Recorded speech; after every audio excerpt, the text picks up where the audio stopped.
আস্তে এক একটা ডিপার্টমেন্ট এক একটা সংস্থাকে কমপ্লিট তাদের এটা মানে তাদের যা প্রপার্টি আছে সেগুলোকে অকশন করে করা হবে। এইভাবে যখন করা হবে তখনই তাদের এই যে প্রাপ্য টাকা সেটা আমরা ডিস্ট্রিবিউশন করবো।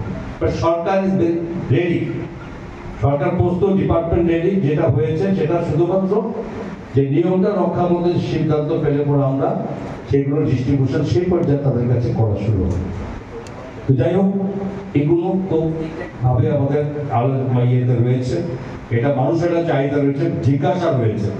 বিভিন্ন সময় আমাদের বিভিন্ন রকম ভাবে আলোচনায় অংশগ্রহণ করতে হয়, কবে হচ্ছে কিভাবে হচ্ছে এগুলো আলোচনা হচ্ছে, বাট নিয়ম বহির্ভূত কোর্টের ডিসিশন এবং সেগুলো বাদ দিয়ে আমরা করতে পারি না, করবো। এখন নতুন যারা এসেছে তাদের কাছে আমার অনুরোধ থাকবে, জীবনের প্রথম এই সরকারি চাকরিতে পদার্পণ করা আমি স্বাগত জানাচ্ছি।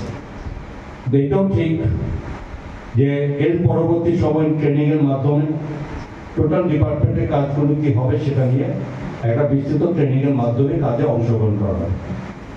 তো স্বাভাবিকভাবে এখানে সিরিয়াস হতে হবে।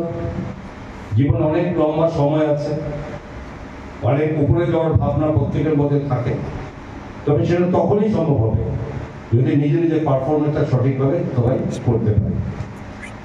এখানে যারা আমাদের পুরনো অফিসার্স আছে, ডেভেলপমেন্ট অফিসার থেকে বাকি সিনিয়র ইন্সপেক্টরস আছে, তাদেরও এটা তাদের নতুন যারা আসছে তাদেরকে কিন্তু নিজেদের মতো করে আপনাদের যে অভিজ্ঞতা এই চাকরি জীবনে দীর্ঘদিনের সেই অভিজ্ঞতা ওদের সঙ্গে শেয়ার করে তাদেরকেও সেভাবে তৈরি করে উঠতে হবে। তার নতুন এসে তাদেরকে বুঝতে হবে এবং সেই সহযোগিতা প্রত্যেকে থাকতে হবে, তবে তাদের আরো তাদের অ্যাওয়ারনেস মানে অভিজ্ঞতা বাড়বে এবং তাদের মাধ্যমে আমরা কাজ করব।